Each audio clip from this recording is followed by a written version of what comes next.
Price the lord. Praise the lord. ಕರ್ತನಾಮಕ್ಕೆ ಸ್ತೋತ್ರವಾಗಲಿ. ನಮ್ಮ ದೇವರಾದ ಕರ್ತನ ನಾಮಕ್ಕೆ ಮಹಿಮೆ ಉಂಟಾಗಲಿ. ಪ್ರಿಯ ದೇವಜನರೇ, ದೇವರಾದ ಕರ್ತನು ತಿರುಗೊಂದಾವರ್ತಿ ಈ ವಿಶ್ರಾಂತಿಕರವಾದ ದಿನವನ್ನು ನನಗೂ ದೇವರ ವಾಕ್ಯವನ್ನು ಕೇಳುವಂಥ ನಿಮಗೂ ದೇವರಾದ ಕರ್ತನು ಕೃಪೆ ತೋರಿಸಿ ಈ ದಿನವನ್ನು ಅನುಗ್ರಹಿಸಿಕೊಟ್ಟಿದ್ದಾನೆ. ಈ ಪರಿಶುದ್ಧನಾದ ತಂದೆಯಾದ ದೇವರು ತನ್ನ ಕೃಪೆಯಿಂದ ಕೊಟ್ಟಿರುವಂತಹ ಈ ದಿನವನ್ನು ಪ್ರಿಯ ದೇವಜನರೇ, ನಾವು ಯಾವ ರೀತಿಗೆ ನಾವು ಪ್ರಾರಂಭಿಸಿದ್ದೇವೆ, ಈ ದಿನದ ನಮ್ಮ ಮೂಲಕ ದೇವರಾದ ಕರ್ತನಿಗೆ ನಾವು ಯಾವ ರೀತಿಯಾಗಿ ಮಹಿಮೆಯನ್ನು ನಾವು ಸಲ್ಲಿಸ್ತಾ ಇದ್ದೇವೆ. ಪ್ರಿಯ ದೇವಜನರೇ, ದೇವರಾದ ಕರ್ತನು ನನ್ನಲ್ಲೇ ಆಗಲಿ ನಿಮ್ಮಲ್ಲೇ ಆಗಲಿ ಬೆಳ್ಳಿ ಬಂಗಾರಗಳನ್ನು ಕೇಳ್ತಾ ಇಲ್ಲ. ಪ್ರಿಯರೇ, ದೇವರ ವಾಕ್ಯ ಹೇಳ್ತದೆ, ಬೆಳ್ಳಿ ಬಂಗಾರ ಎಲ್ಲವೂ ನನ್ನದು, ಪರಲೋಕವು ನನ್ನ ಸಿಂಹಾಸನ, ಭೂಮಿ ನನ್ನ ಪಾದಪೀಠ.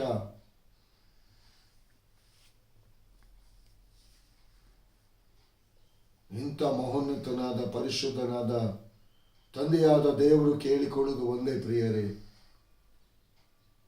ನಿಮ್ಮ ಪ್ರತಿಯೊಬ್ಬರ ಹೃದಯವನ್ನು ಆತನು ಕೇಳ್ತಿದ್ದಾನೆ. ನೀವು ಆತನಿಗೆ ಬೇಕಾಗಿದ್ದೀರಿ. ಪ್ರಿಯ ದೇವಜನರೇ, ನಿಮ್ಮ ಜೀವಿತದಲ್ಲಿ ದೇವರ ವಾಕ್ಯವೇ ಆಶ್ರಯ ಬಲವಾಗಿದೆ.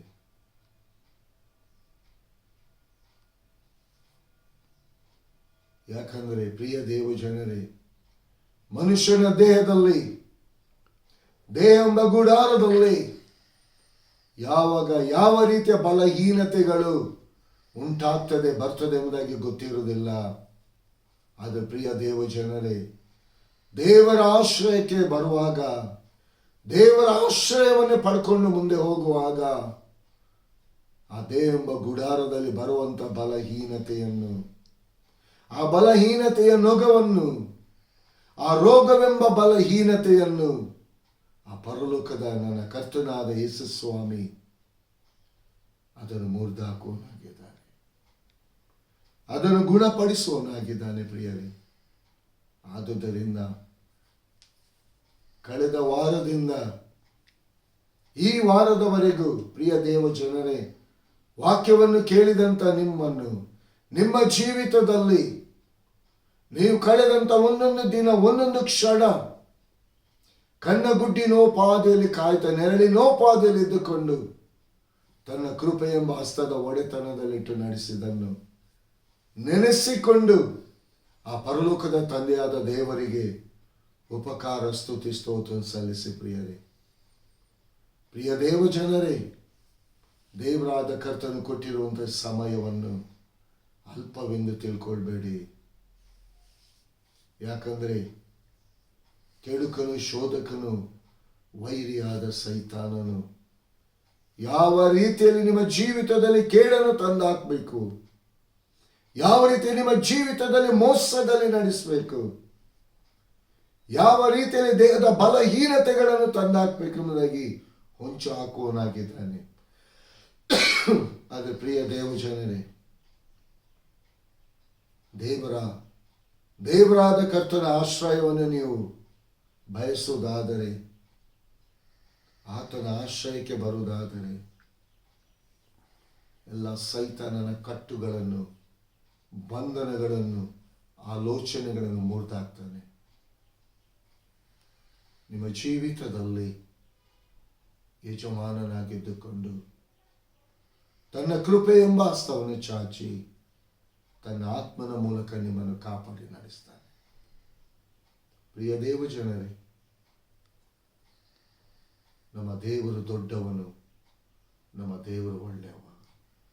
ಆತನಂತೆ ದೊಡ್ಡವನು ಬೇರೆ ಯಾರಿಲ್ಲ ಪ್ರಿಯರೇ, ಆತನಂತೆ ಒಳ್ಳೆಯವನು ಕೂಡ ಯಾರು ಇಲ್ಲ. ಇಂಥ ದೇವರಾದ ಕರ್ತನು ನಿಮ್ಮ ಸಮೀಪದಲ್ಲಿರುವಾಗ ಆತನನ್ನು ಆಶ್ರಯಿಸಿರಿ, ಆತನಿಗೆ ಭಿನ್ನ ಮಾಡಿರಿ ಪ್ರಿಯರೇ, ಆತನಿಗೆ ಮೊರೆ ಇಡಿರಿ.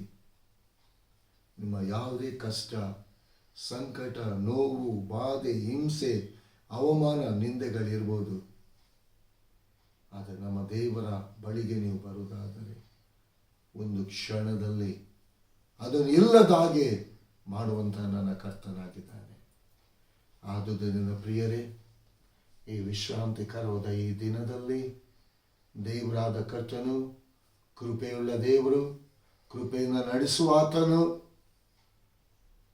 ಇಂದಿನ ದಿನದಲ್ಲಿ ನನ್ನೊಂದಿಗೂ ನಿಮ್ಮೊಂದಿಗೂ ತನ್ನ ವಾಕ್ಯದ ಮೂಲಕ ಮಾತನಾಡಲಿಕ್ಕಿರುವಂಥ ಆ ವಾಕ್ಯ ಲೂಕನು ಬರೆದ ಸುವಾರ್ತೆ 17ನೇ ಸಂಧಿ 20-21 ವಚನವನ್ನು ನಾವು ಧ್ಯಾನ ಮಾಡುವ. ಲೂಕನು ಬರೆದ ಸುವಾರ್ತೆ 17ನೇ ಸಂಧಿ 20-21 ವಚನವನ್ನು ನಾವು ಶ್ರದ್ಧೆಯಿಂದ ನಾವು ಕೇಳುವ. ದೇವರ ರಾಜ್ಯವು ಯಾವಾಗ ಬರುವುದೆಂದು ಫರಿಸಾಯರು ಆತನನ್ನು ಕೇಳಿದಾಗ ಆತನು ಅವರಿಗೆ ದೇವರ ರಾಜ್ಯವು ಪ್ರತ್ಯಕ್ಷವಾಗಿ ಬರುವಂತದಲ್ಲ, ಇಗೋ ಇಲ್ಲಿ ಇದೆ, ಅಗೋ ಅಲ್ಲಿ ಅದೇ ಎಂದು ಹೇಳುವುದಕ್ಕಾಗದು. ದೇವರ ರಾಜ್ಯವು ನಿಮ್ಮಲ್ಲಿಯೇ ಅದೇ ಅಂತ ತಿಳಿದುಕೊಳ್ಳಿರಿ ಎಂದು ಉತ್ತರ ಕೊಟ್ಟನು. ಪ್ರಿಯ ದೇವಜನರೇ, ಇಲ್ಲಿ ದೇವರಾದ ಕರ್ತನು, ಇಲ್ಲಿ ಫರಿಸಾಯರು, ಶಾಸ್ತ್ರಿಗಳು, ಇಲ್ಲಿ ನಮ್ಮ ದೇವರಾದ ಕರ್ತನಾಗಿ ಯೇಸು ಕ್ರಿಸ್ತನನ್ನು ಪರೀಕ್ಷೆ ಮಾಡುವುದಕ್ಕೋಸ್ಕರವಾಗಿ ಆತನ ಬಾಯಿಂದ ಏನು ತಪ್ಪುಗಳು ಸಿಗ್ತದೆ ಎಂಬುದಾಗಿ ನೋಡುವುದಕ್ಕಾಗಿ ದೇವರ ವಾಕ್ಯವನ್ನು ಇಟ್ಕೊಂಡು ಬರ್ತಿದ್ದಾರೆ. ಅವರು ಕೇಳಿದಂತ ಒಂದು ಪ್ರಶ್ನೆ, ದೇವರ ರಾಜ್ಯವು ಯಾವಾಗ ಬರುವುದೆಂದು ಫರಿಸಾಯರು ಆತನನ್ನು ಕೇಳಿದಾಗ. ಪ್ರಿಯ ದೇವಜನರೇ, ಇಲ್ಲಿ ಫರಿಸಾಯರು ಪರಲೋಕದ ಸಂಗತಿಗಳನ್ನು ತಿಳ್ಕೊಳ್ಳಿಕ್ಕೆ ಎಂಬುದಾಗಿ ಅವರು ಬರ್ತಾ ಇಲ್ಲ. ಇಲ್ಲಿ ಯೇಸುವನ್ನು ಪರೀಕ್ಷಿಸಲಿಕ್ಕೆ ಬರ್ತಿದ್ದಾರೆ. ಯೇಸುವಲ್ಲಿ, ಆತನ ಬಾಯ ಮಾತಿನಲ್ಲಿ ಏನು ತಪ್ಪುಗಳು ಸಿಗ್ತದೆ ಎಂಬುದಾಗಿ ಕಾಯ್ತಿದ್ದಾರೆ. ಅದಕ್ಕೋಸ್ಕರ ಬೇಕಾಗಿ ನೀತಿವಂತರ ರೀತಿಯಲ್ಲಿ ಅವರು ಯೇಸುವಿನ ಬಳಿಗೆ ಬರ್ತಿದ್ದಾರೆ. ಇಲ್ಲಿ ಅವರು ಯಾವ ರೀತಿಯಲ್ಲಿ ಬರ್ತಿದ್ರು, ಲೋಕದ ಜನರ ಮುಂದೆ ಅವರು ಈ ವಾಕ್ಯವನ್ನು ಕೇಳುವಾಗ ಲೋಕದ ಜನರ ಮುಂದೆ ಅವರು ನೀತಿವಂತರಾಗಿ ಜನರಿಗೆ ಅವರು ಕಾಣಿಸಲ್ಪಡ್ಬೋದು. ಆದರೆ ಪರಲೋಕದ ತಂದೆಯಾದ ದೇವರಾದ ಕರ್ತನಿಗೆ ಅವರ ಹೃದಯ, ಅವರು ಯಾವ ಆಲೋಚನೆಯಿಂದ ಬರ್ತಿದ್ದಾರೆ, ಯಾವ ಆಲೋಚನೆಯಿಂದ ಏನು ಕೇಳ್ತಿದ್ದಾರೆ, ಯಾವ ಆಲೋಚನೆಯಿಂದ ಮಾತನಾಡ್ತಿದ್ದಾರೆ ಎಂಬುದಾಗಿ ಕರ್ತನಾದ ಯೇಸು ಕ್ರಿಸ್ತನಿಗೆ ಗೊತ್ತಿದೆ.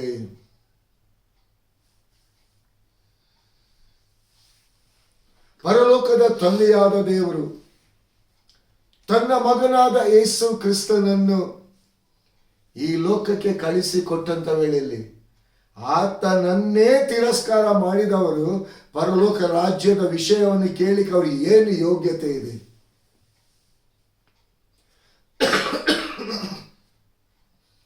ಪ್ರಿಯ ದೇವ ಜನರೇ, ಹಿಂದಿನ ದಿನದಲ್ಲಿ ಲೋಕದ ಜನರು ಕೂಡ ಇವತ್ತು ನಾನು ಕ್ರೈಸ್ತನೆಂಬುದಾಗಿ ದೇವರ ವಾಕ್ಯ ಅವರ ಬಾಯಲ್ಲಿದೆ, ದೇವರ ವಾಕ್ಯವನ್ನು ಮಾತನಾಡ್ತಾರೆ. ನಿಜವಾಗಿ ಆ ದೇವರ ವಾಕ್ಯದ ಆ ಪ್ರತ್ಯಕ್ಷತೆ ಅವರಲ್ಲಿಲ್ಲ.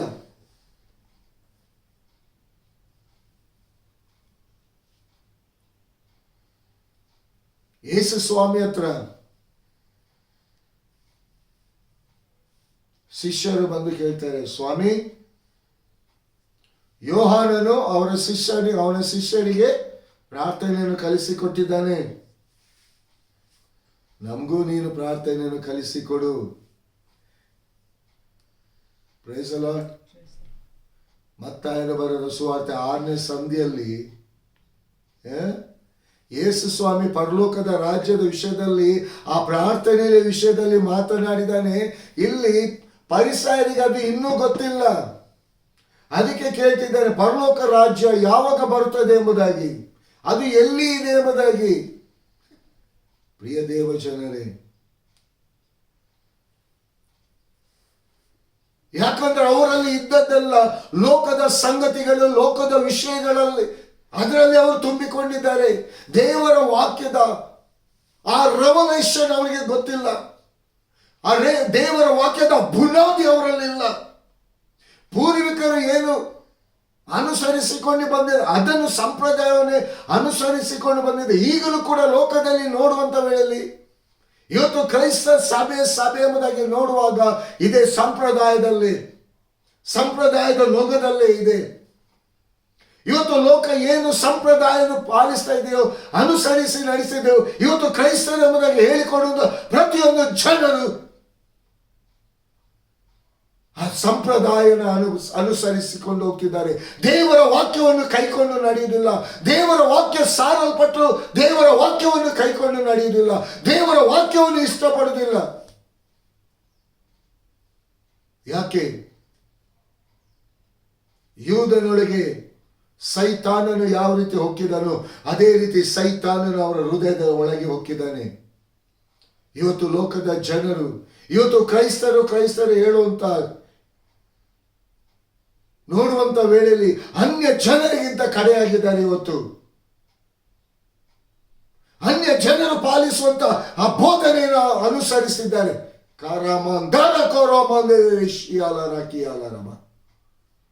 ಇವತ್ತು ಯೇಸು ಸ್ವಾಮಿ, ತಂದೆಯಾದ ದೇವರು ತನ್ನ ಮಗನಾದ ಯೇಸು ಕ್ರಿಸ್ತನನ್ನು ಲೋಕದ ಮೇಲೆ, ಲೋಕದ ಜನರ ಮೇಲೆ, ನಿಮ್ಮ ಮೇಲೆ, ನಾನು ನೀವು ನಾಶವಾಗಿ ಹೋಗಬಾರ್ದೆಂಬುದಾಗಿ ತನ್ನ ಮಗನನ್ನು ಈ ಲೋಕಕ್ಕೆ ಕಳಿಸಿಕೊಟ್ಟ. ಪ್ರಿಯರೇ, ಆ ಮಗನು ಶ್ರಮೆಯನ್ನು ಅನುಭವಿಸಿದ, 39 ಚಾಟಿ ಏಟನ್ನು ತಿಂದ, ಮೊಳೆಯಲ್ಲಿ ಜಡಿಯಲ್ಪಟ್ಟ. ಏನಾದರೂ ಕೂಡ ಇವತ್ತು ಬರೀ ಈ ವಾಕ್ಯವಾಗಿಯೇ ಇದೆ ಹೊರತು ಆ ವಾಕ್ಯವೆಂಬ ತನ್ನ ನಡೆಸುವಿಕೆ ಇವತ್ತು ಜನರ ಜೀವಿತಕ್ಕೆ. ಅದಕ್ಕೆ ಯೇಸು ಸ್ವಾಮಿ ಹೇಳ್ತಾನೆ, ಅವರು ಬಾಯ ಮಾತಿನಿಂದ ನನ್ನನ್ನು ಸನ್ಮಾನಿಸ್ತಾರೆ, ಹೃದಯ ಎಷ್ಟೋ ದೂರವಾಗಿದೆ ಎಂಬುದಾಗಿ. ಪ್ರಿಯ ದೇವ ಜನರೇ, ಇವತ್ತು ದೇವರಾದ ಕರ್ತನಿಗೆ ನಿನ್ನ ಹೃದಯ ಸಮೀಪದಲ್ಲಿದೆಯಾ, ದೂರವಾಗಿದೆಯಾ? ನಮ್ಮನ್ನು ನಾವು ಪರೀಕ್ಷೆ ಮಾಡಿಕೊಳ್ಳೋಣ. ಇವತ್ತು ಸಂಪ್ರದಾಯವನ್ನು ನಾವು ಅನುಸರಿಸಿ ಪಾಲಿಸ್ತಾ ಇದ್ದೇವ? ದೇವರ ವಾಕ್ಯವನ್ನು ಕೈಕೊಂಡು ವಿಧೇಯರಾಗಿ ನಾವು ನಡೀತಿದ್ದೇವ? ಯಾಕೆ ಇವತ್ತು ಲೋಕದಲ್ಲಿ, ಪ್ರಿಯ ದೇವ ಜನರೇ, ಇಲ್ಲ ಸಲ್ಲದ ಆ ರೋಗಗಳು ಇವತ್ತು ಜನರನ್ನು ಮುತ್ತಿಕೊಂಡಿದೆ. ಕೋಟಿ ಕೋಟಿ ಹಣ ಇದ್ದವರಿಗೆ ಇವತ್ತು ಆ ರೋಗವನ್ನು ಗುಣಪಡಿಸಲಿಕ್ಕೆ ಆಗ್ತಾ ಇಲ್ಲ. ಯಾಕೆ? ಶಾಪದ ಸಂಗತಿಗಳು ತುಂಬಿಕೊಂಡಿದೆ. ಇವತ್ತು ದೇವರಾದ ಕರ್ತನು ವಾಕ್ಯವೆಂಬ ಆತನು ಹೃದಯವನ್ನು ತಟ್ಟುವವನಾಗಿದ್ದಾನೆ, ತಟ್ಟುತ್ತಾ ಇದ್ದಾನೆ. ಇವತ್ತು ಆತನು ತಟ್ಟುವಂತ ಶಬ್ದ, ನಿಮ್ಮ ಒಬ್ಬೊಬ್ಬರ ಹೃದಯಗಳನ್ನು ಆತನು ತಟ್ಟುತ್ತಾ ಇದ್ದಾನೆ. ಪ್ರಿಯರೇ, ಆತನು ತಟ್ಟುವಂತಹ ಶಬ್ದ ನಿಮ್ಗೆ ಕೇಳಿಸ್ತಾ ಇದೆಯಾ? ಹೃದಯ ಎಂಬ ಬಾಗಲನ್ನು ಲೋಕದ ಸಂಬಂಧಕ್ಕೋಸ್ಕರ ಕಠಿಣಪಡಿಸಿಕೊಳ್ಬೇಡಿ. ಪ್ರಿಯ ದೇವ ಜನರೇ, ಲೋಕದಲ್ಲಿ ನೀವೇನು ಸಂಪಾದನೆ ಮಾಡಿದ್ರು ಅದನ್ನು ಹೊತ್ತುಕೊಂಡು ಹೋಗ್ಲಿಕ್ಕಾಗಲ್ಲ. ರಕ್ಷಣೆ ಎಂಬ ಅಂಗಿ ಧರಿಸಿ, ಆ ರಕ್ಷಣೆ ಎಂಬ ಅಂಗಿ ಇದ್ರೆ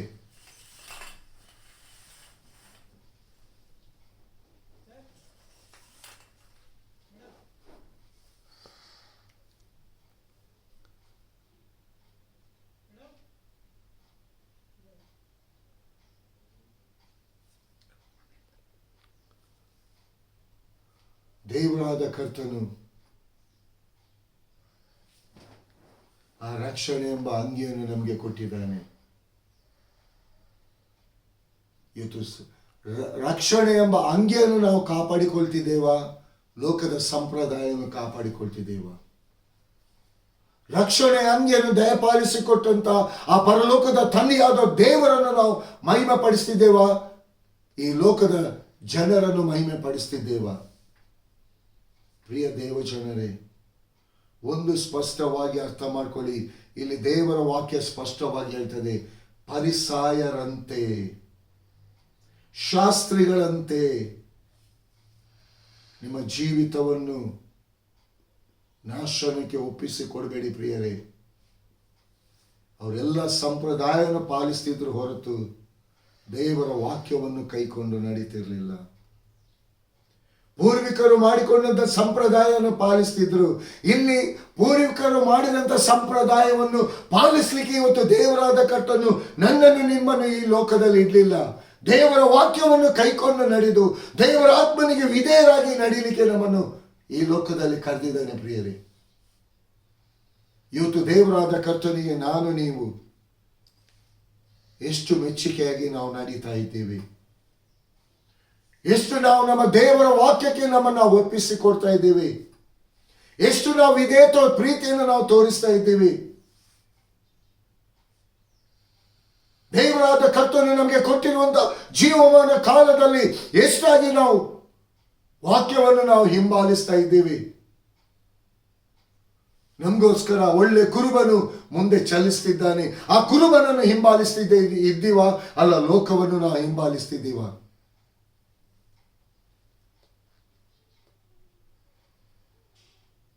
ಪ್ರಿಯ ದೇವ ಜನರೇ, ಲೋಕದಲ್ಲಿರುವಂಥ ಬೆಳ್ಳಿ, ಬಂಗಾರ, ಮುತ್ತು, ರತ್ನ, ವೈಡ್ಯೂರ, ಯಾವ ಆಸ್ತಿ ಅಂತಸ್ತು ನಿಮ್ಮ ಜೀವಿತವನ್ನು ರೂಪಿಸಿಕೊಡ್ಲಿಕ್ಕೆ ಸಾಧ್ಯ ಇಲ್ಲ. ಇವತ್ತು ನಿಮ್ಮ ಜೀವಿತವನ್ನು ರೂಪಿಸುವುದು ದೇವರ ವಾಕ್ಯ. ಇವತ್ತು ಸೈತಾನನು ಲೋಕದ ಜನರ ಹೃದಯಗಳನ್ನು ಮಂಕು ಮಾಡಿಬಿಟ್ಟಿದ್ದಾನೆ. ಸತ್ಯವನ್ನು ತಿಳಿಯದ ರೀತಿಯಲ್ಲಿ ಲೋಕದ ಸಂಪ್ರದಾಯಗಳಿಗೆ ಒಳಪಡಿಸುತ್ತಾ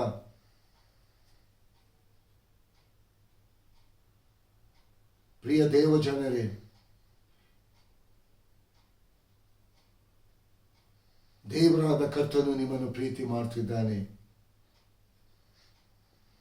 ಫರಿಸಾಯರಂತೆ ಪರಲೋಕ ರಾಜ್ಯ ಎಲ್ಲಿ ಉಂಟೆಂಬುದಾಗಿ ಕೇಳಬೇಡಿ ಪ್ರಿಯರೇ. ಪರಲೋಕ ರಾಜ್ಯ ನಿಮ್ಮ ಒಳಗೆ ಇದೆ. ಯಾಕಂದ್ರೆ ಪರಲೋಕದ ಪರಿಶುದ್ಧನಾದ ಕರ್ತನಾದ ಯೇಸು, ತಂದೆ, ಮಗ, ಪರಿಶುದ್ಧಾತ್ಮನಾಗಿ ತ್ರಯೇಕತ್ವ ಉಳ್ಳ ದೇವರು ನಿಮ್ಮ ಹೃದಯದಲ್ಲಿ ಆತನು ವಾಸ ಮಾಡ್ತಾ ಇದ್ದಾನೆ.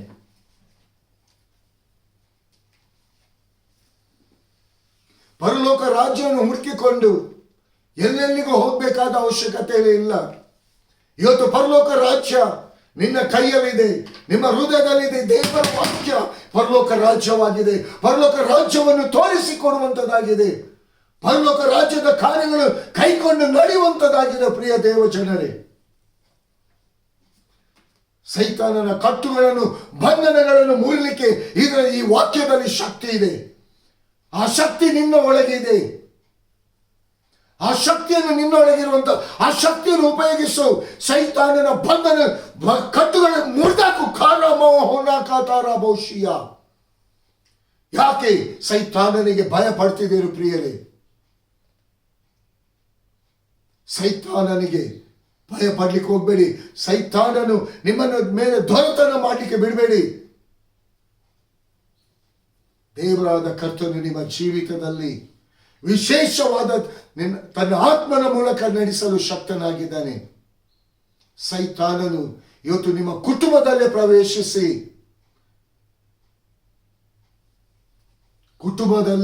ಕುಟುಂಬದ ಸಮಾಧಾನವನ್ನು ಒಡೆದು ಬಿಡ್ತಿದ್ದಾನೆ.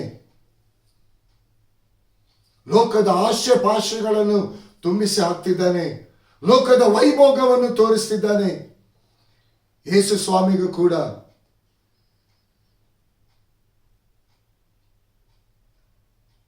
ಯೆರೂಸಲೇಮಿನ ತೋರಿಸಿ ಎಲ್ಲ ವೈಭೋಗವನ್ನು ತೋರಿಸಿದ್ದಾನೆ. ಒಂದು ಸಾರಿ ನನಗೆ ಅಡ್ಡ ಬೀಳು, ಇದೆಲ್ಲ ನಿನ್ನದೆಂಬುದಾಗಿ. ಅದೇ ಸೈತಾನ ಇವತ್ತು ನಿಮ್ಮ ಜೀವಿತದಲ್ಲಿ ಕೂಡ ಲೋಕದ ವೈಭೋಗಗಳನ್ನು ತೋರಿಸಿ ಅವನಿಗೆ ಅಡ್ಡ ಬೀಳಲಿಕ್ಕೆ ಹೇಳ್ತಿದ್ದಾನೆ ಪ್ರಿಯರೇ. ಪ್ರಿಯ ದೇವ ಜನರೇ, ಕರ್ತನಾದ ಯೇಸು ಸ್ವಾಮಿ ನಿಮ್ಮನ್ನು ಅತಿಶಯವಾಗಿ ಪ್ರೀತಿ ಮಾಡ್ತಿದ್ದಾನೆ. ಪ್ರಿಯರೇ, ಆತನು ಈಗಲೂ ತನ್ನ 2 ಹಸ್ತಗಳನ್ನು ಚಾಚಿ ನಿಮ್ಮನ್ನು ಕರೀತಲೇ ಇದ್ದಾನೆ. ಪ್ರಿಯ ದೇವ ಜನರೇ, ಒಂದು ಸತ್ಯ, ಈಗ ಸೈತಾನನು ಮಹಿಮೆ ಹೊಂದುತ್ತಿದ್ದಾನೆ. ಯೇಸುವಿನ ಬರೋಣದ ಬರುವಿಕೆ ಮುಂಜಾನೆಯೋ ಮಧ್ಯಾಹ್ನವೋ ಸಂಜೆಯೋ ಯಾವಾಗ ಎಂಬುದಾಗಿ ಗೊತ್ತಿಲ್ಲ. ಪ್ರಿಯರೇ, ಆಗ ನೋಡಿಕೊಳ್ಳುವ ಈಗ ನೋಡಿಕೊಳ್ಳುವ ಎಂಬುದಾಗಿ ಹೇಳಿದರೆ ಅವಕಾಶ ಬೇಕು ಎಂಬುದಾಗಿ ಹೇಳಿದ್ದು ಕೂಡ ಬರಲ್ಲ. ಈಗ ಆಲ್ರೆಡಿ ಈಗಾಗಲೇ ಆ ಸಮಯವನ್ನು ಇವತ್ತು ನನಗೂ ವಾಕ್ಯವನ್ನು ಕೇಳುವಂತ ನಿಮಗೂ ಅವಕಾಶ ಕೊಟ್ಟಿದ್ದಾನೆ. ಇವತ್ತು ಲೋಕ ಮಲಿನತ್ವದ ನಿದ್ದೆಯಲ್ಲಿ ಇದೆ, ಲೋಕದ ಅಮಲಿನಲ್ಲಿ ಇದೆ ಇವತ್ತು. ಪ್ರಿಯ ದೇವಜನರೇ, ನನಗಾದರೂ ನಿಮಗಾದರೂ ದೇವರು ತನ್ನ ವಾಕ್ಯದ ಮೂಲಕ ಮಾತನಾಡ್ತಿದ್ದಾನೆ. ತನ್ನ ವಾಕ್ಯದ ಮೂಲಕ ನನ್ನನ್ನು ನಿಮ್ಮನ್ನು ಎಚ್ಚರಿಸ್ತಿದ್ದಾನೆ. ತನ್ನ ವಾಕ್ಯದ ಮೂಲಕ ನನ್ನನ್ನು ನಿಮ್ಮನ್ನು ಬಲಪಡಿಸ್ತಿದ್ದಾನೆ. ತನ್ನ ವಾಕ್ಯದ ಮೂಲಕವಾಗಿ ಎಲ್ಲ ಸೈತಾನನ ಬಲಹೀನತೆ ನೊಗಗಳನ್ನು ಮುರಿದಾಕ್ತಿದ್ದಾನೆ. ಪ್ರಿಯರೇ, ಪ್ರಿಯ ಮಗಳೇ ಶೈಲಾ, ಪ್ರಿಯ ಮಗಳೇ ಶೈಲಾ, ಧೈರ್ಯವಾಗಿರು, ಧೈರ್ಯವಾಗಿರು ಮಗಳೇ. ದೇವರಾದ ಕರ್ತನೊಂದು ಮಾತನ್ನು ನಿಮಗೆ ಹೇಳ್ತಿದ್ದಾನೆ. ನಿನ್ನ ಕುಟುಂಬದಲ್ಲಿ ನೀನು ಯಾರಿಗೂ ಭಯ ಪಡಬೇಡ ಮಗಳೇ. ನಿನ್ನ ತಲೆಯನ್ನು ನಾನು ಗಟ್ಟಿ ಮಾಡಿದ್ದೇನೆ. ಎಲ್ಲಿ ಎಚ್ಚರಿಕೆಯ ಮಾತನ್ನು ಹೇಳ್ಬೇಕಲ್ಲಿ ಎಚ್ಚರಿಸು. ಯಾರಿಗೂ ಭಯ ಪಡ್ಲಿಕ್ಕೆ ಹೋಗ್ಬೇಡ. ನನ್ನ ವಾಕ್ಯವನ್ನು ನೀನು ಮಾತನಾಡು. ನಾನು ನಿನ್ನೊಂದಿಗಿದ್ದೇನೆ. ನಾನು ನಿನ್ನ ಪಕ್ಷದಲ್ಲಿದ್ದೇನೆ ಮಗಳೇ. ನಾನು ನಿನ್ನ ಕುಟುಂಬವನ್ನು ಕಟ್ಟಬೇಕು. ನಾನು ನಿನ್ನ ಕುಟುಂಬವನ್ನು ಕಟ್ಟಬೇಕು. ಸೈತಾನನು ನಿನ್ನ ಕುಟುಂಬವನ್ನು ಡಿವೈಡ್ ಮಾಡಬೇಕೆಂಬುದಾಗಿ ನೋಡ್ತಿದ್ದಾನೆ. ಎದ್ದೇಳು ಮಗಳೇ, ಎದ್ದೇಳು. ಧೈರ್ಯವಾಗಿ ನಂಬಿಗಸ್ತಗಳಾಗಿ ನೀನು ನಿಲ್ಲು. ನಿನ್ನ ಬಾಯಿಗೆ ಬಾಯಿ ನಾನು ಸಹಾಯಕನಾಗಿರ್ತೀನಿ. ಎಲ್ಲಿ ಏನು ಮಾತನಾಡಬೇಕು ನೀನು ಮಾತನಾಡು. ಭಯ ಪಡಬೇಡ. ನಿನ್ನನ್ನು ಉದ್ಧರಿಸಲು ನಾನೇ ನಿನ್ನಲ್ಲಿ ಶಕ್ತನಾಗಿದ್ದೇನೆ ಎಂಬುದಾಗಿ. Thank you daddy. Thank you holy spirit.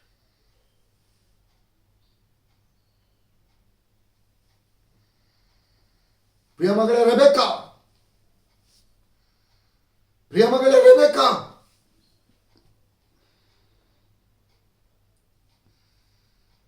ಯೌವನ ಕಾಲದಲ್ಲಿ ಬರುವಂತಹ ಶೋಧನೆಯನ್ನು ಎದುರಿಸು, ಜಯಿಸು. ಭಯಪಡಬೇಡ. ನನ್ನ ವಾಕ್ಯವನ್ನು ಕೈಕೊಂಡು ನಡಿ. ನಿನ್ನನ್ನು ನಾನು ಆರಿಸಿಕೊಂಡಿದ್ದೇನೆ. ಯಾವ ರೀತಿ ಸೇವೆ ಮಾಡಬೇಕು, ಸುವಾರ್ತೆ ಸಾರಬೇಕೆಂಬುದಾಗಿ ನಿನಗೆ ಗೊತ್ತಿಲ್ಲ ಎಂಬುದಾಗಿ ತಿಳಿಯಪಡಿಸ್ತಿದ್ದಿ. ಆಲ್ರೆಡಿ ನಾನು ನಿನಗೆ ತಿಳಿಯಪಡಿಸ್ತೇನೆ ಮಗಳೇ. ನಾನು ನಿನ್ನನ್ನು ಆರಿಸಿಕೊಂಡಿದ್ದೇನೆ ಎಂಬುದಾಗಿ. Thank you daddy.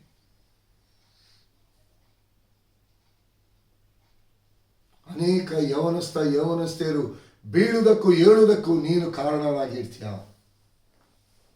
ಎಚ್ಚರಿಸು. ನಿನ್ನ ಬಾಯಿಗೆ ಬಾಯಿ ನಾನು ಸಹಾಯಕನಾಗಿರ್ತೀನಿ. ನನ್ನ ವಾಕ್ಯದ ಬೆಂಕಿ ನಿನ್ನ ಬಾಯಲ್ಲಿ ಇಟ್ಟಿದ್ದೀನಿ. ಈ ಬಾಯಿ ಕತ್ತಿ ನಿನ್ನ ಬಾಯಲ್ಲಿ ಇಟ್ಟಿದ್ದೀನಿ ಮಗಳೇ. ಭಯಪಡಬೇಡ. ಧೈರ್ಯವಾಗಿ ನೀನು ಮಾತನಾಡು. ಧೈರ್ಯವಾಗಿ ನೀನು ಮುನ್ನುಗ್ಗು. ನಾನು ನಿನ್ನೊಂದಿಗೆ ಇದ್ದೇನೆ. Thank you Jesus.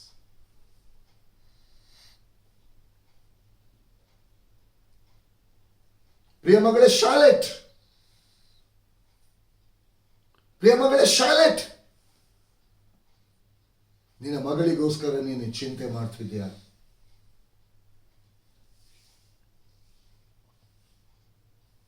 ಭಯಪಡಬೇಡ. ನಿನ್ನ ಮಗಳನ್ನು ನಾನು ಟಚ್ ಮಾಡ್ತೀನಿ, ನಿನ್ನ ಮಗಳನ್ನು ನಾನು ಬದಲಾಯಿಸ್ತೀನಿ, ನಿನ್ನ ಮಗಳನ್ನು ನಾನು ಬದಲಾಯಿಸ್ತೀನಿ. ಮಗಳೇ, ಪ್ರಿಯ ಮಗಳೇ ಶಾಲೆಟ್, ಹಗಲು ರಾತ್ರಿ ನೀನು ಕಣ್ಣೀರನ್ನು ಸುರಿಸ್ತಿದ್ಯಾ? ನನ್ನ ಪ್ರಾರ್ಥನೆ ದೇವರಿಗೆ ಕೇಳುವುದಿಲ್ವಾ ಎಂಬುದಾಗಿ ನೀನು ಪ್ರಶ್ನೆ ಮಾಡ್ತಿದ್ಯಾ? ಮಗಳೇ, ನಿನ್ನ ಮಗಳ ಜೀವಿತವನ್ನು ನಾನು ಬದಲಾಯಿಸ್ತೀನಿ. ಲೋಕದ ಕಡೆಯಿಂದ ನನ್ನ ಕಡೆಗೆ ನಾನು ತಿರುಗಿಸ್ತೀನಿ. ಭಯಪಡಬೇಡ, ಅವಳ ಜೀವಿತ ಮಾರ್ಪಾಡುವನ್ನು ನಾನು ಮಾಡ್ತೀನಿ. ಮುದ್ದಿನಿಂದಾಗಲಿ ಬೆತ್ತದಿಂದಾಗಲಿ ನನ್ನ ಹಸ್ತದ ಮೂಲಕ ನಾನು ನಡೆಸ್ತೀನಿ. Thank you daddy. ಪ್ರಿಯ ದೇವಜನರೇ, ಪರಲೋಕ ರಾಜ್ಯ ನಿಮ್ಮ ಒಳಗೆ ಇದೆ. ದೇವರ ವಾಕ್ಯ ನಿಮ್ಮ ಜೀವಿತದಲ್ಲಿ, ದೇವರ ವಾಕ್ಯಕ್ಕೆ ನೀವು ಪ್ರಾಮುಖ್ಯತೆ ನೀವು ಕೊಡುವುದಾದರೆ, ದೇವರ ವಾಕ್ಯವನ್ನು ನೀವು ಪ್ರೀತಿ ಮಾಡುವುದಾದರೆ, ದೇವರ ವಾಕ್ಯವನ್ನು ನೀವು ಕೈಕೊಂಡು ನಡೆಯುವುದಾದರೆ, ನಿಮ್ಮ ಜೀವಿತದಲ್ಲಿ ನೀವು ನೋಡದೆ ಇರುವಂಥ ಕಾರ್ಯಗಳನ್ನು ನೋಡುವಂತೆ ಪರಲೋಕದ ತಂದೆಯಾದ ದೇವರು ನಡೆಸುವನಾಗಿದ್ದಾನೆ. ಈ ವಾಕ್ಯಕ್ಕೆ ಜೀವ ಉಂಟು ಪ್ರಿಯರೇ, ಇದು ಜೀವದಿಂದ ತುಂಬಿದೆ. Thank you Jesus.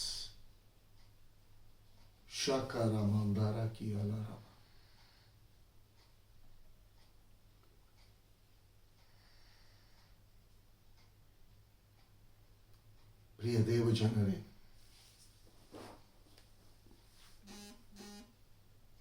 ದೇವರಾದ ಕರ್ತನು ನಿಮ್ಮ ಜೊತೆಗಾರನಾಗಿದ್ದಾನೆ. ದೇವರಾದ ಕರ್ತನು ನಿಮ್ಮ ಜೊತೆಗಾರನಾಗಿದ್ದಾನೆ. ದೇವರ ವಾಕ್ಯವನ್ನು, ದೇವರ ರಾಜ್ಯ ಅಂದರೆ ಪರಲೋಕ ರಾಜ್ಯ, ಆ ಪರಲೋಕ ರಾಜ್ಯ ಕರ್ತನಾದ ಯೇಸು ಕ್ರಿಸ್ತನಾಗಿದ್ದಾನೆ. ಆತನು ನಿಮ್ಮ ಹೃದಯದಲ್ಲಿ ವಾಸ ಮಾಡುವನಾಗಿದ್ದಾನೆ. ನಿಮ್ಮ ಹೃದಯದೊಳಗೆ ಆತನನ್ನು ವಾಸ ಮಾಡಲಿಕ್ಕೆ ನೀವು ಅವಕಾಶ ಕೊಡದೆ, ಲೋಕದ ಎಲ್ಲೋ ಕಡೆಗಳಲ್ಲಿ ಲೋಕದಲ್ಲಿ ಸಿಗುವಂತಹ ಸುಖ ಸಂತೋಷಕ್ಕೋಸ್ಕರ ನಿಮ್ಮ ಸಮಯವನ್ನು ಹಾಳು ಮಾಡಬೇಡಿ. ಪ್ರಿಯ ದೇವಜನರೇ, ಸೈತಾನನು ಅನೇಕ ರೀತಿಯ ಲೋಕದ ಆಶಯಗಳನ್ನು ತೋರಿಸ್ತಾನೆ, ಲೋಕದ ಆಲೋಚನೆಗಳನ್ನು ನಿಮಗೆ ಕೊಡ್ತಾನೆ. ಪ್ರಿಯ ದೇವಜನರೇ, ನೀವು ದೇವರ ಮಗನು ಮಗಳಾಗಿದ್ದೀರಿ. ದೇವರ ಆಲೋಚನೆಯನ್ನು ಕೇಳುವುದಾದರೆ, ದೇವರ ಸನ್ನಿಧಾನಕ್ಕೆ ನೀವು ಬರುವುದಾದರೆ, ದೇವರ ರಾಜ್ಯ ನಿಮ್ಮ ಒಳಗೆ ಇರುವುದನ್ನು, ದೇವರ ಆತ್ಮನು ನಿಮ್ಮ ಹೃದಯದಲ್ಲಿ ವಾಸಿಸುವುದನ್ನು, ದೇವರ ಆತ್ಮನು ನಿಮ್ಮ ಹೃದಯದಲ್ಲಿ ಇದ್ದುಕೊಂಡು ಮಾತನಾಡ್ತಾ ಅದನ್ನು ತಿಳಿಯಪಡಿಸೋನಾಗಿದ್ದಾನೆ. ಪ್ರಿಯ ದೇವಜನರೇ, ನಿಮ್ಮ ಜೀವಿತದಲ್ಲಿ ನೀವು ಅಂದುಕೊಳ್ತಿರ್ಬೋದು, ನಾನು ಕೈ ಹಾಕಿರುವಂಥ ಯಾವುದು ಕೆಲಸ ಕಾರ್ಯ ಸಕ್ಸಸ್ ಆಗ್ತಿಲ್ಲ. ಯಾಕೆ? ಇವತ್ತು ದೇವರ ರಾಜ್ಯ ಎಲ್ಲಿದೆ ಎಂಬುದಾಗಿ ಗೊತ್ತಿಲ್ಲ. ಇವತ್ತು ಎಲ್ಲೆಲ್ಲಿ ಹುಡುಕಿಕೊಂಡು ಹೋಗುವಂಥ ಸಂಗತಿಗಳು, ಸಂಪ್ರದಾಯವನ್ನು ಪಾಲಿಸುವಂಥ ಸಂಗತಿಗಳು, ಇವತ್ತು ನಿಜವಾದ ವಾಕ್ಯದ ಆ ಫೌಂಡೇಶನ್, ನಿಜವಾದ ವಾಕ್ಯದ ಫೌಂಡೇಶನ್ ಇಲ್ಲದೆ ಇರುವುದರಿಂದ ನಿಮ್ಮ ಜೀವಿತದ ಆ ಗುಡಾರ ಕದಲ್ತಾ ಇದೆ, ಶೇಕ್ ಆಗ್ತಾ ಇದೆ. ಬಲಹೀನತೆಗಳು ಬರುವಾಗ, ಕಷ್ಟಗಳು ಬರುವಾಗ, ನೋವುಗಳು ಬರುವಾಗ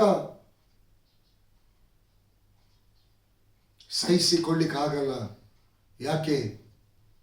ಇವತ್ತು ಪರಲೋಕ ರಾಜ್ಯ ಎಲ್ಲಿದೆ ಎಂಬುದಾಗಿ ಫರಿಸಾಯರು ಯೇಸುವಿನಲ್ಲಿ ಕೇಳಿದ ರೀತಿಯಲ್ಲಿ ಇವತ್ತು ಒಬ್ಬೊಬ್ಬರ ಜೀವಿತದ ಪ್ರಾರ್ಥನೆಯಾಗಿದೆ.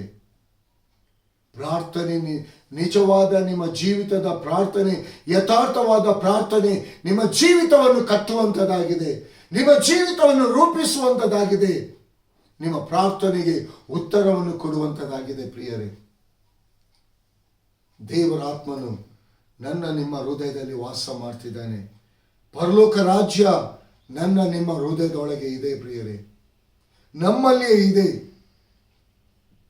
ಇವತ್ತು ಪರಲೋಕದ ರಾಜ್ಯದ ಸುವಾರ್ತೆಗೋಸ್ಕರ ದೇವರಾದ ಕರ್ತನು ಇವತ್ತು ನನ್ನನ್ನು ನಿಮ್ಮನ್ನು ನೇಮಿಸಿದ್ದಾನೆ. ಪ್ರಿಯರೇ, ಇವತ್ತು ಎಷ್ಟೋ ದೇವರ ಮಕ್ಕಳೆಂಬುದಾಗಿ ಹೇಳಿಕೊಳ್ಳುವರು ಇವತ್ತು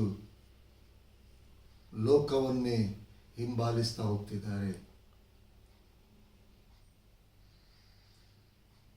ಸೈತಾನನು ತೋರಿಸಿಕೊಟ್ಟಂತ ಲೋಕದ ವೈಭೋಗ ಕಾರ್ಯಗಳನ್ನು ನೋಡುವಾಗ ಅದು ಭಾರಿ ಇಷ್ಟವುಳ್ಳದಾಗಿ ಇರ್ತದೆ. ಅದು ಕೊನೆಗೆ ಕಟ್ಟ ಕಡೆಗೆ ಮರಣದ ಮಾರ್ಗವಾಗಿದೆ ಪ್ರಿಯರೇ. ಅದನ್ನು ಆರಿಸಿಕೊಳ್ಬೇಡಿ. ನಿಮ್ಮ ಒಳಗೆ, ನಿಮ್ಮ ಹೃದಯದಲ್ಲಿ ಇರುವಂಥ ದೇವರ ರಾಜ್ಯವನ್ನು ಅಂದರೆ ದೇವರ ವಾಕ್ಯವನ್ನು ನೀವು ನೋಡುವುದಾದರೆ, ದೇವರ ವಾಕ್ಯವನ್ನು ನೀವು ಪ್ರೀತಿ ಮಾಡುವುದಾದರೆ, ದೇವರ ವಾಕ್ಯವನ್ನು ನೀವು ಕೈಕೊಂಡು ನಡೆಯುವುದಾದರೆ ನಿಮ್ಮ ಜೀವಿತದಲ್ಲಿ ನೀವು ಇದ್ದ ಹಾಗೆ ಇರಲ್ಲ ಪ್ರಿಯರೇ. ಯಾರು ನಿಮ್ಮನ್ನು ಮೋಸ ಮಾಡಲಿಕ್ಕಾಗಲ್ಲ. ಯಾರು ಕೂಡ ದೇವರ ಕಡೆಯಿಂದ ನಿಮ್ಮನ್ನು ಲೋಕದ ಕಡೆಗೆ ನಡೆಸಲಿಕ್ಕೆ ಸಾಧ್ಯ ಇಲ್ಲ. ಪ್ರಿಯ ದೇವಜನರೇ, ದೇವರ ವಾಕ್ಯದ ಆ ಫೌಂಡೇಶನ್ ಅಲ್ಲಿ ನೆಲೆಗೊಳ್ಳಿ. ಲೋಕದ ಯಾವ ರೀತಿ ಬಿರುಗಾಳಿಗಳು ತೆರೆಗಳು ಬಂದರೆ ಕೂಡ ನಿಮ್ಮ ಜೀವಿತವನ್ನು ಟಚ್ ಮಾಡಲಿಕ್ಕೆ ಸಾಧ್ಯ ಇಲ್ಲ. ಯಾಕಂದ್ರೆ ಕ್ರಿಸ್ತ ಯೇಸು ಎಂಬ ವಾಕ್ಯದ ಆ ಫೌಂಡೇಶನ್ ನಿಮ್ಮಲ್ಲಿ ಇರುವಾಗ ಲೋಕದ ಯಾವ ಸಂಗತಿಗಳು ನಿಮ್ಮನ್ನು ಕದಲಿಸಲಿಕ್ಕೆ ಬಿಡುವುದಿಲ್ಲ. ಯಾವಾಗ ಸಂಪ್ರದಾಯದ ನೊಗಗಳೇ ನಿಮ್ಮ ಜೀವಿತದಲ್ಲಿ ಇರ್ತದ, ಲೋಕದ ಕಷ್ಟ, ಸಂಕಟ, ಹಿಂಸೆ, ವೇದನೆ, ಅವಮಾನ, ನಿಂದೆಗಳು ಬರುವಾಗ ಅದನ್ನು ಸಹಿಸಿಕೊಳ್ಳಿಕ್ಕಾಗುವುದಿಲ್ಲ. ಏನೇನೋ ತೀರ್ಮಾನಗಳನ್ನು ತಗೊಳ್ತಾರೆ ಲೋಕದ ಜನರು. ತಮ್ಮ ಜೀವಿತವನ್ನು ಕೊನೆಗಾಣಿಸಿಕೊಳ್ತಾರೆ. ದೇವರು ಕೊಟ್ಟಿರುವಂತಹ ಆಯುಷ್ಕಾಲವನ್ನು ಅವರ ಕೈಯಾರೆ ಅವರು ಹಾಳು ಮಾಡಿಕೊಳ್ತಾರೆ. ಪ್ರಿಯ ದೇವಜನರೇ, ವಾಕ್ಯವನ್ನು ಕೇಳುವಂತೆ ನೀವು ಯಾರೇ ಆಗಿರಲಿ, ದೇವರ ರಾಜ್ಯ ನಿಮ್ಮ ಒಳಗೆ ಇರುವುದರಿಂದ ದೇವರು ನಿಮಗೆ ಕೊಟ್ಟಿರುವಂತ ಆಯುಷ್ಕಾಲವನ್ನು ದೇವರ ಮಹಿಮೆಗೋಸ್ಕರವಾಗಿ, ಆತನ ಪ್ರಭಾವಕ್ಕೋಸ್ಕರವಾಗಿ, ಆತನಿಗಾಗಿ ನೀವು ಜೀವಿಸಿ ಪ್ರಿಯರೇ. ಯಾಕಂದ್ರೆ ದೇವರಾದ ಕರ್ತನು ಈಗಲೂ ಕೂಡ ನಿಮ್ಮನ್ನು ನೋಡುವನಾಗಿದ್ದಾನೆ, ನಿಮ್ಮನ್ನು ಪ್ರೀತಿ ಮಾಡುವನಾಗಿದ್ದಾನೆ. ನಿಮ್ಮಲ್ಲಿ ಆತನ ರಾಜ್ಯವನ್ನು, ಆ ಪರಲೋಕ ರಾಜ್ಯವನ್ನು ನಿಮ್ಮಲ್ಲಿ ನೋಡುವನಾಗಿದ್ದಾನೆ. ನೀವು ಕೂಡ ನಿಮ್ಮಲ್ಲಿ ಪರಲೋಕ ರಾಜ್ಯ ನೆಲೆಗೊಂಡಿರುವುದನ್ನು, ಅಂದರೆ ಪರಲೋಕ ರಾಜ್ಯವೇ ಆಗಿರುವಂತ ಯೇಸು ಕ್ರಿಸ್ತನನ್ನು ನಿಮ್ಮ ಜೀವಿತದಲ್ಲಿ ನೀವು ಅಳವಡಿಸಿಕೊಂಡು ದೇವರ ವಾಕ್ಯವನ್ನು ಕೈಕೊಂಡು ನೀವು ನಡೆಯುವುದಾದರೆ ಉನ್ನತವಾದ ಕಾರ್ಯಗಳನ್ನು ನೀವು ನಡೆಸಲ್ಪಡುತ್ತಾ ಪ್ರತಿಯೊಂದು ನಿಮ್ಮ ಜೀವಿತದಲ್ಲಿ ಜಯದ ಹಾದಿಯಲ್ಲಿ ನಡೆಯಲಿಕ್ಕಾಗುವಂತೆ ಪರಲೋಕದ ತಂದೆಯಾದ ದೇವರು ನಿಮಗೆಲ್ಲದಲ್ಲಿ ಸಹಾಯ ಮಾಡುವನಾಗಿದ್ದಾನೆ.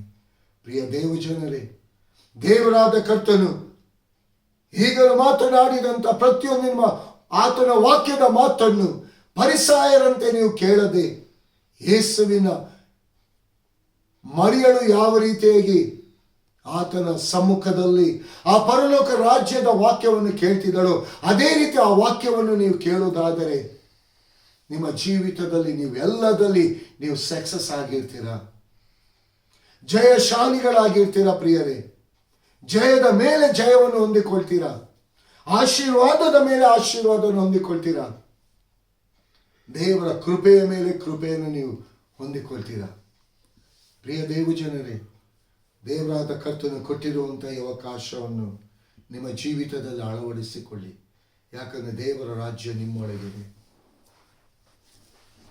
ದೇವರ ರಾಜ್ಯ ನಿಮ್ಮೊಳಗಿದೆ. ಒಂದು ಸಮಯದಲ್ಲಿ ಆ ದೇವರ ರಾಜ್ಯ ನಿಮ್ಮಲ್ಲಿ ಇರಲಿಲ್ಲ. ಯಾವಾಗ ಯೇಸು ಕ್ರಿಸ್ತನನ್ನು ನಿಮ್ಮ ಹೃದಯದಲ್ಲಿ ಸ್ವಂತ ರಕ್ಷಕನಾಗಿ ಅಂಗೀಕಾರ ಮಾಡಿದ್ದೀರಾ, ಆತನೇ ದೇವರ ರಾಜ್ಯ, ಪರಲೋಕ ರಾಜ್ಯನೇ ಆತನು, ಆ ವಾಕ್ಯವೆಂಬಾತನೇ ಆತನು. ನಿಮ್ಮ ಜೀವಿತದಲ್ಲಿ ಆತನನ್ನು ಅಳವಡಿಸಿಕೊಳ್ಳಿ. ಯೇಸುವನ್ನು ಪ್ರೀತಿ ಮಾಡಿ ಪ್ರಿಯರೇ, ದೇವರ ವಾಕ್ಯವನ್ನು ಪ್ರೀತಿ ಮಾಡಿ, ಆ ವಾಕ್ಯವನ್ನು ಕೈಕೊಂಡು ವಿಧೇಯರನಾಗಿ ನಡಿ. ದೇವರಾದ ಕರ್ತನು ನಿಮ್ಮನ್ನು ಆಶೀರ್ವದಿಸಿ ನಡೆಸಲಿ. Amen. Praise the lord. Thank you daddy, thank you holy spirit. ಪರಲೋಕದ ನಮ್ಮ ಒಳ್ಳೆಯ ತಂದೆಯಾದ ದೇವರೇ, ಕರ್ತನಾದ ಯೇಸುವೆ, ಸುಂದರವಾದ ಈ ವಿಶ್ರಾಂತಿಕರದ ಈ ಮುಂಚಾನೆ ವೇಳೆಯಲ್ಲಿ ಡ್ಯಾಡಿ, ನಿನ್ನ ವಾಕ್ಯವನ್ನು ಕೇಳುವಂಥ ಪ್ರತಿಯೊಬ್ಬೊಬ್ಬರ ಹೃದಯದಲ್ಲಿ ನಿನ್ನ ವಾಕ್ಯವೆಂಬ ಈ ಬಾಯಿ ಕತ್ತಿ ತೂರಿ ಹೋಗಿ ವಿಭಾಗಿಸಲ್ಪಟ್ಟು ಡ್ಯಾಡಿ, ಆ ಪರಲೋಕ ರಾಜ್ಯವಾಗಿರುವ ಆತನು ನೀನು, ಪ್ರತಿಯೊಬ್ಬೊಬ್ಬರ ಹೃದಯದಲ್ಲಿ ವಾಸ ಮಾಡ್ತಿರುವ ಆತನು ನೀನೆಂಬುದಾಗಿ ಪ್ರತಿಯೊಬ್ಬರು ನಿನ್ನ ವಾಕ್ಯದ ಮೂಲಕ ತಿಳ್ಕೊಂಡು ಲೋಕದ ಸಂಗತಿಗಳಿಗೆ ಅಂಟಿಕೊಂಡು ಜೀವಿಸದೆ ಪರಲೋಕದ ತಂದೆಯಾದ ದೇವರೇ ನಿನ್ನ ಆತ್ಮನಲ್ಲಿ ನೆಲೆಗೊಂಡವರಾಗಿ ನಿನ್ನ ಪರಿಶುದ್ಧತೆಯ ನಿನ್ನ ನೀತಿಯ ಜೀವಿತಕ್ಕೆ ಒಪ್ಪಿಸಿಕೊಟ್ಟು ನಿನ್ನ ಮಾರ್ಗದಲ್ಲಿ ನಿನ್ನ ಸತ್ಯದಲ್ಲಿ ನಿನ್ನ ಜೀವಿತದಲ್ಲಿ ಜೀವಿಸ್ಲಿಕ್ಕಾಗುವಂತೆ ಎಲ್ಲಾದಲ್ಲಿ ನನ್ನ ಕೃಪಾ ಆತ್ಮನ ಸಹಾಯವನ್ನು ಪರಿಶುದ್ಧಾತ್ಮನೇ ನಿನ್ನ ಆತ್ಮನ ಎಲ್ಲ ನಡೆಸುವಿಕೆಯಲ್ಲಿ ತಂದೆಯಾದ ದೇವರೇ ನೀನು ಜೊತೆಗಾರನಾಗಿದ್ದುಕೊಂಡು ನೀ ನಡೆಸಿ ನೀನು ಮಹಿಮೆ ಹೊಂದು ಎಂಬುದಾಗಿ ಯೇಸುವಿನ ದಿವ್ಯ ನಾಮದಲ್ಲಿ ನಂಬಿಕೆಯಿಂದ ಬೇಡಿದ್ದೇನೆ ನಮ್ಮ ತಂದೆಯೇ. Amen, amen, amen. Bless in the name of Jesus Nazareth. Bless in the name of Jesus.